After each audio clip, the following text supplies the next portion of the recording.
Hey everyone, it's Hadar. Today we are going to practice together linking words to help you sound more expressive and to help you organize your thoughts, and also we'll practice connected speech. So this is also going to be a pronunciation lesson. First, let's start by defining linking words. Linking words or connectors or transitional words are the little words or phrases that we use to connect ideas and make what we say or write flow better. For example, however, so, but, nonetheless, besides, furthermore, alternatively, and so many more. So linking words are designed to help the other person follow our thoughts, especially when it's a longer sentence or a complex thought. And it helps guide the other person to see whether we're adding something, showing contrast, explaining, giving examples, or wrapping things up.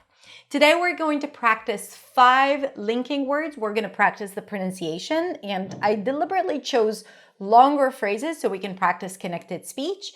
And we're going to talk about the meaning and how we use them in context. The most important thing is to always practice new words or new phrases or phrases that you don't regularly use in context and repeat it again and again until you make it a habit, until you can use it spontaneously. Because we all know that the worst thing is to learn something new or to hear something that you already know and to put it on the back shelf in the back of your brain and forget about it. Okay, so this is why the intentional repetition, it's part of my method, the pronunciation confidence method.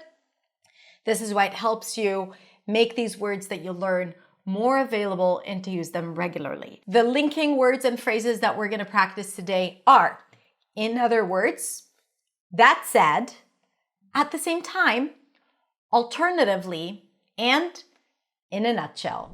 Let's start with in other words. So in terms of pronunciation, we want to connect this whole phrase together. In other words, we have a TH and an R there, so we want to make sure that the transition is smooth.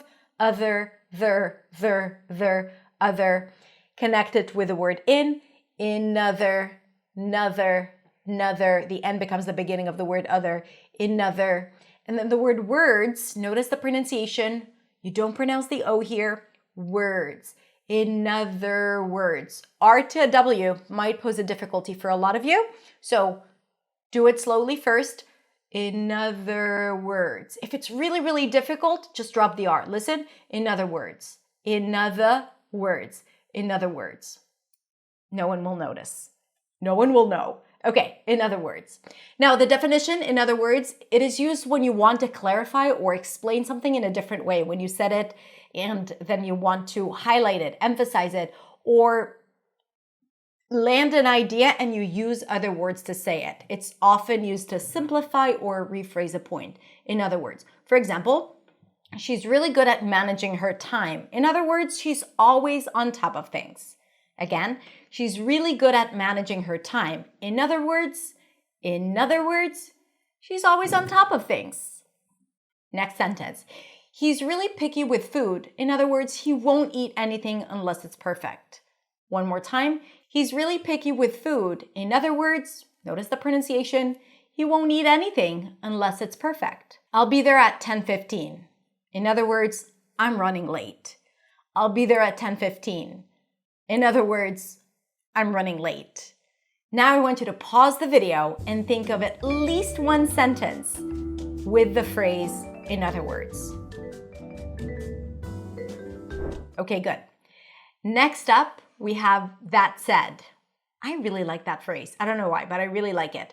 That said. I don't have a lot to say about this phrase except for the TH. Make sure you stick the tongue out. And then the T is a held T that connects to an S. That said. So you don't really hear the T. It's like that said, as in cat. Now, that said is something you say when you want to add a different point or twist to what you just said. So it's in a way to balance things out or soften what you said before. You can also think of it as if you were to use the word however or still. Okay? Let me give you an example so it's going to be clear. The hike was difficult. That said, the view from the top was absolutely worth it. The hike was difficult. That said, the view from the top was worth it. What does that mean? Like the hike was difficult, right? I'm saying something that has a negative connotation. That said, I'm softening it, or I have like another perspective to what I had just said. The view from the top was worth it. Let's look at another example. She's not great at math. That said, she's an excellent writer. She's not great at math. I made a statement. That said, you can also think of it as however, she's an excellent writer. That said, I've never been to Europe. That said, I really want to visit someday. I've never been to Europe. That said, I really want to visit someday. Okay, now it's your turn. I want you to pause the video and think of a sentence or a phrase that you can say using that said. The next phrase is at the same time. At the same time. Here we want to connect the words together. At the. The T and the TH connect. To do that, place your tongue on the teeth for the T, at, and then it's already ready for the TH. The. At the. You don't have to pop the T. At. No need. At the. At the. At the schwa. Same time. That's easy to say, right? At the same time. At the same time. Now, at the same time is used to show that two things are true simultaneously, even if they seem contradictory or a little surprising together, okay? At the same time, at the same time. And if we want to think of alternative words, you can think of while or still. I love spending time alone, but at the same time, I get lonely easily. Does that make more sense now? So I love spending time alone, but at the same time, I get lonely easily. So it's kind of like conflicting and surprising that I say those two things, but the two things are true at the same time. I love spending time alone. At the same time, I get lonely easily. It's a great opportunity, but at the same time, it's a big risk. But at the same time, pay attention to the pronunciation, but at the same time. It's a great opportunity, but at the same time, you really have to consider it because it's a big risk. At the same time. She was tired, but at the same time, full of energy from the excitement. She was tired, but at the same time, full of energy from the excitement. So she was both tired and excited, okay? Full of energy, and excited at the same time. The two things were happening at the same time. Makes sense. Pause the video and think of at least now 2 sentences with the phrase at the same time. The next one is alternatively. Alternatively. Pronunciation.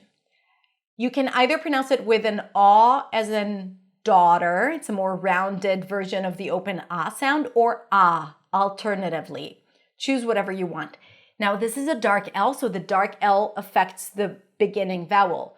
Alternatively, a dark L appears before a consonant or at the end of words, and it sounds like this. O. It's not alternatively, but alternatively. If that's difficult for you, pronounce whatever L you're used to pronouncing. It's still going to be clear. Primary stress is on ter, alternative, flap T, ly. Okay? Alternatively, alternatively, alternatively. Alternatively introduces another option or possibility, an alternative option, an alternative possibility. You can think of it as using the word or another option is, or instead, right? These are other phrases that could be used for the same situation. You could fly to London. Alternatively, you can take the train from Paris. You could fly to London. Alternatively, you can take the train from Paris. So I could have easily said you could fly to London or you can take the train from Paris. But alternatively, it's got like a fancier way to say it. I sound sophisticated. You could fly to London. Alternatively, you can take the train from Paris. Now, it's not fancy language, okay? You can use it daily. It's however you want to use it. I'm just giving you the tools. You decide how to use them. I can cook tonight. Alternatively, we could order in. Order in is order food from a restaurant to your house. I can cook tonight. Alternatively, we could order in. Let's look at another example. You can join the 5 p.m. session. Alternatively, there's another one at 7 p.m. Again, you can join the 5 p.m. session. Alternatively, there's another one at 7. Good. To summarize this lovely video, we are going to practice the phrase in a nutshell. In a nutshell. T is held, connected to the sh sound. Nutshell. In a nutshell.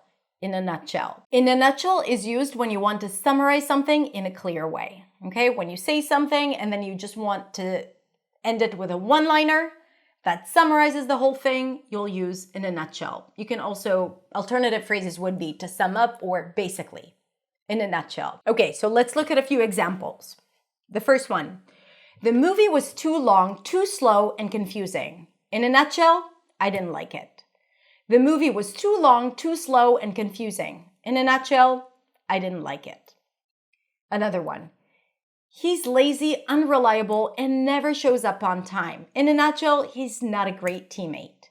Okay, so I said a bunch of things, and then to summarize or in short, or let me put it in very basic words or simple words, in a nutshell, bottom line, he's not a great teammate.